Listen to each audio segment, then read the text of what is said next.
to drop, with therefore after it become inactive. But what to do to boost the immune system? Some of the things going around, we realize is just to boost the immune system. They say taking off of natural vitamin C or sources just to strengthen the... So vitamin C. What if, I do not have access to vitamin C that I can buy? What other things I can do? Lime, lemon, papaya, some of the things. Because for the people that have relatives in the village that might not be watching this, if they're going to advise them, what should they advise them to do? The natural vitamin, so the vitamin C sources. Okay. So the citrus orange, fruits. Yes, citrus fruits. Like oranges, lime, lemon, and then, yes. And one thing also to note, when any foreign body, which in proper terms we call antigen, whereas whatever it is, it's not part of the human system. So it comes as a foreign gene, and it's an enemy, antigen. The immune system naturally starts fighting. But one challenge is sometimes before it can comprehend the nature and start fighting, read its nature and form the antibodies, this one may have replicated several times. So it, within a short time, overwhelms the immune system and then breaks down, and it takes the effect. So if we have this natural lifestyle of strengthening the immune system, it will be able to do a better fight. And that is what will make the difference between some who recover shortly and those who become predisposed and even susceptible to disease. So just like the common flu that you end up recovering after a few days, it's possible then to recover even from COVID-19 if you have a robust immune system. Meaning then we need to work on boosting our immunity, not only through the citrus fruits, but ginger might be one of the things we need. Then allicin, bearing things like maybe garlic, onions. That's the reason bubonic plague, for example, onions were the ones that were used to. So in that case, really, the answer is even in your kitchen right now. But you just need to know what to do to make sure you boost your immune system. Because at the end of the day, the key word here has been lifestyle, lifestyle, lifestyle. So lifestyle is important in this. Make it a lifestyle. It is important for you to do that. I hope you understand that. All right. Maybe you want to make one or two. I would say yes, that there should not be a mad rush also to go and purchase vitamin C and to look for mega doses of vitamin C. That would move it from being an antioxidant to a pro-oxidant. So you rather have... Please explain that, because for the average person, antioxidant, pro-oxidant, you might take it for granted, but not everybody that is watching understands that.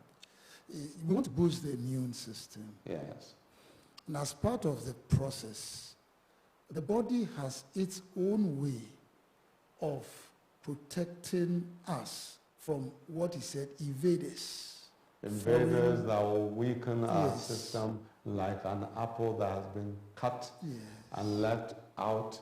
Oxidation takes place, so it begins to actually, degrade in terms of quality and value.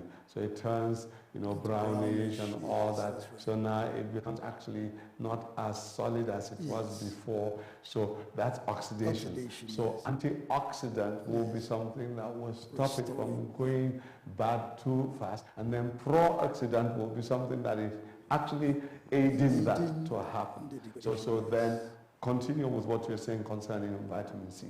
Yes, so we would prefer natural vitamin C as the first line. And generally... First line of defense. Yes, generally we are talking of antioxidants. Yeah. So you can look at the host of antioxidants that we have that will boost up the system. So your vitamin C goes with the vitamin E so that it's reactivated to fight any evading thing. So to boost up the system, you need antioxidants in general, of which vitamin C is a very good antioxidant. How about D3K2? Yes, those are very good antioxidants, and if we can even move further, then we'll be talking about glutathione, we'll be talking about... That's the mother of antioxidants, yes, glutathione. Glutathione. But glutathione, you can't get it from outside. You can only get a precursor because your body is supposed to be the one that is producing that. So in that case, what are some of the precursors for glutathione production? If we look at our natural things like, how do we call it, broccoli, greens, some of the greens that we have in vegetables, they have good levels of the glutathione. So maybe sulfur, giving vegetables and all that? Yes. Because it's important for the average person to be able to, okay, let me look at some of these kinds of vegetables, which one is readily available for me, so that if I heard broccoli and I don't have broccoli, what then can I? Okay, so, would you want to make any comment on that quickly? Because we, like I said, we're trying to round up now. I think, let me... Okay, having said that, where do we go from here? Because I could have asked a few more questions, in terms of gene therapy, in terms of, the production of vaccines and, things that have to do with biowarfare weapons, biological weapons, bioterrorism. Should there be anything released into Ghana tomorrow or into Africa in general? What are the things we can do to be proactive, to prepare ourselves? What kind of people do we need in the scientific community? What types of organizational structures, systems do we need to put in place to ensure that we are ready to the best of our ability? Of course, except the Lord build the house, they labor in vain that build it. Except the Lord watch over a city, the watchmen stay awake in vain. It is vain for you to rise up early and sit up late only to eat the bread. But so, Psalm 127, we agree. But because we were looking at just the physical aspect, prayer, we talk about prayer, in terms of epigenetics, the aspect of using your brain, your mind to supersede whatever is there genetically, because epigenome, you will end up with 87 to 95% of the sicknesses and diseases first start in your brain, your mind, which is the heart of your brain. So what can we do to ensure that we actually deal with this? Because I kept mentioning mind. Has it got to do with mindset? Is there anything else to do? I want to hear from you. You are the scientist right here. So I think that as a nation and as a people, we need to have a different mindset. We cannot be sitting on the edge and not being proactive. We need to have a team of people of different and diverse backgrounds, but particularly of the scientific community. And the group would sit down and look at all kinds of scenarios, things that could happen, whether it's a biological warfare, whether it's a chemical warfare, whatever it is, as far as we can think. Including radioactive. And simulate conditions and begin to work towards these conditions so that we are not on the receiving end waiting for something to happen before we wake up and try to look for solutions. But rather we'll go ahead of time.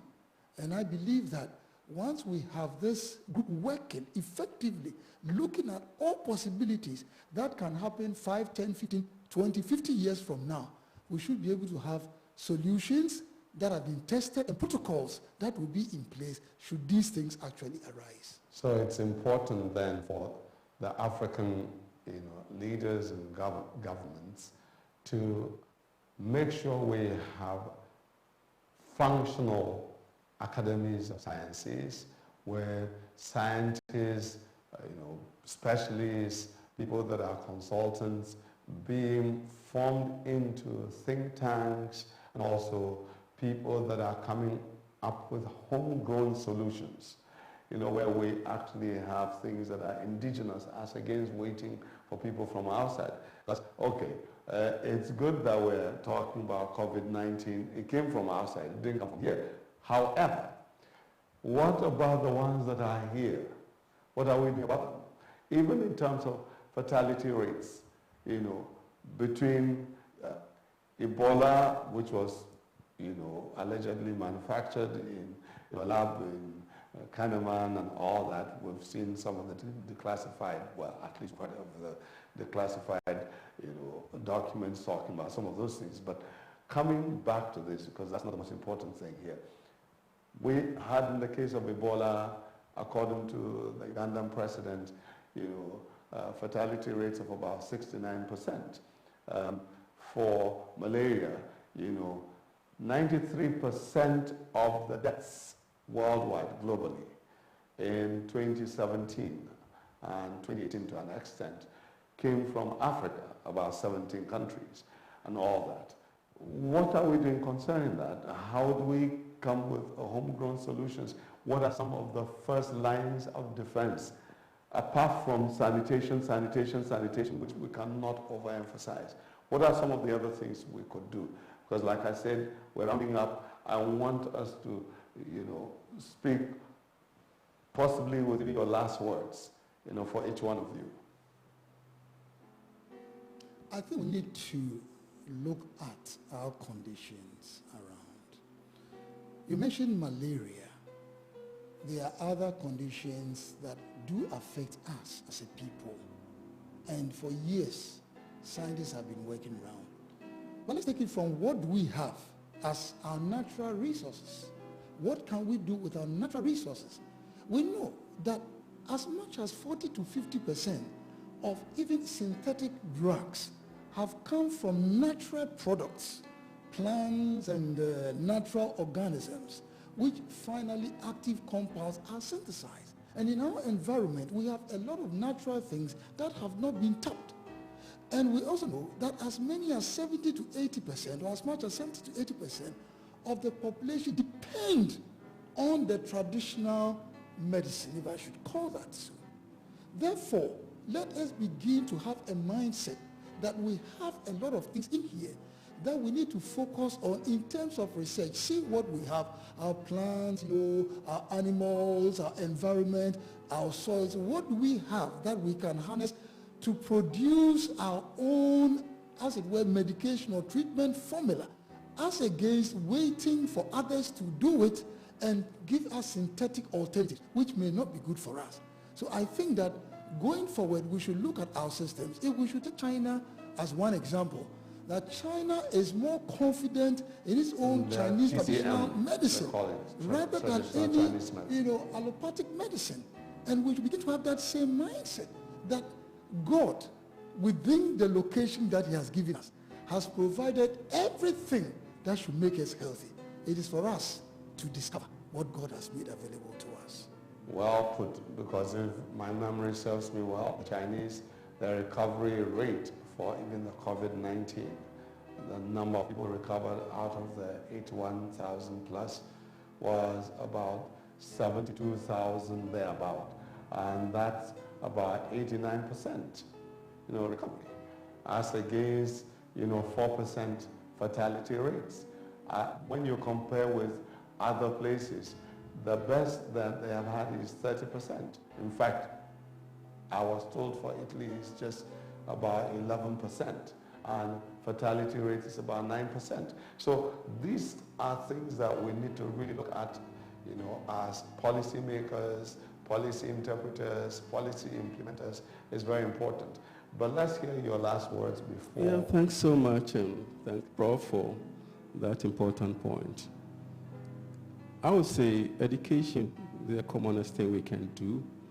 Education, what we can do to, first of all, be prepared.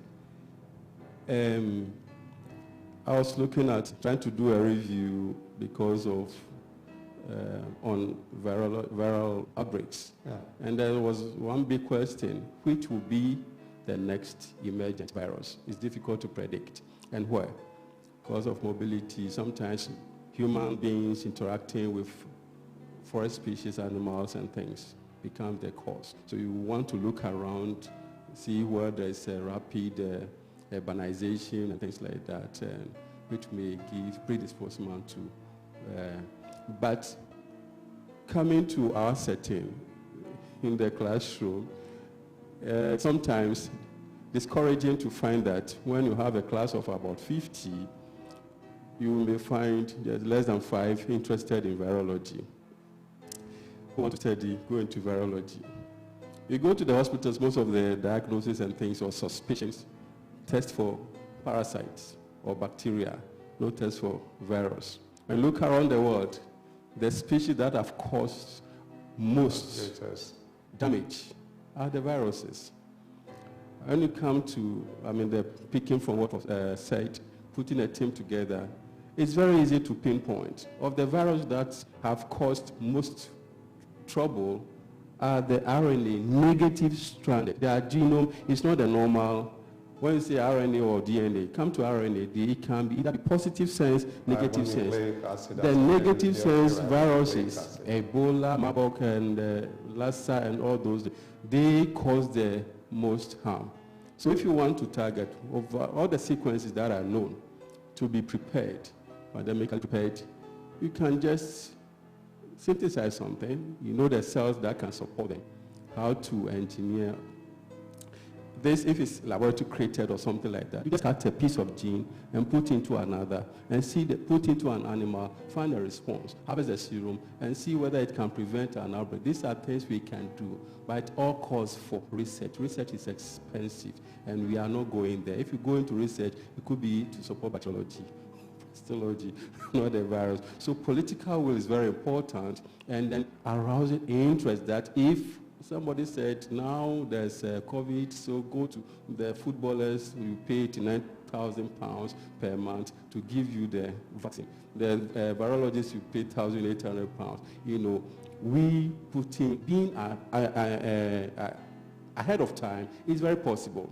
You know the sequences. You can do anything to create candidate vaccines before they even arrive. So even if there's any mutation, to some extent, you know, you have a quick response. So I've talked about education, getting our people to know that this is the nature of viruses, and we are not there only for these. This can be also cause a problem. I'll talk about the need to turn attention to research, and then the will to do that. And finally, here we are with COVID. It may not be the last of the viruses. It has only emerged. And it's a complex one, a combined one. It can turn into something else. We don't have to end the discussion here. All right. We could continue the discussion long after this elsewhere, but we've come to the conclusion of this particular episode. It is important for us to understand some basic things, that there is a need for mindset transformation, mindset. If you don't remember it, remember mindset. Number 2, that there is the need for us to ensure at the personal level that will boost our immune system. You know, bulletproof immune system is what you need, because you don't know how many mutated viruses are going to come tomorrow. This is not the end of viral infections. There will be many more. Dr. Trevi did a wonderful job of, campaigning for virologists and all that. Parasitologists and all the others, bacteriologists, are all needed. But the question is, what is it that is paramount right now in our environment for those in government? We need to look at how we prepare people. They encourage people to go and specialize in those areas. So priority areas for each time should be identified. Then the aspect of ensuring we have the teams being formed, so that then we will always have stakeholder engagement to know what we should do at a time like this. Well, this has been times and seasons, knowing what we should do, understanding the times. It is important for you to ensure you stay safe and you're boosting your immune system and ensuring that, just like other places that have tried to ensure that they utilize what they had to protect themselves, if we are voting monies, like 100 million for COVID. How much are we voting for research, for empowerment of our scientific communities and all the stakeholders to ensure that there is proper education, including civic education, and the National Development Planning Commission, National Center for Civic Education, and all these. Thank you very much. We will continue with this. God bless you. God continue to defend his cause over your life and his take in and through your life, and make you one of the best expressions of his person and nature and character in this time.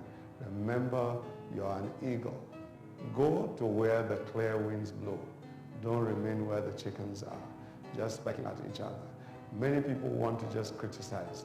We want solutions. Bring solutions, viable alternatives.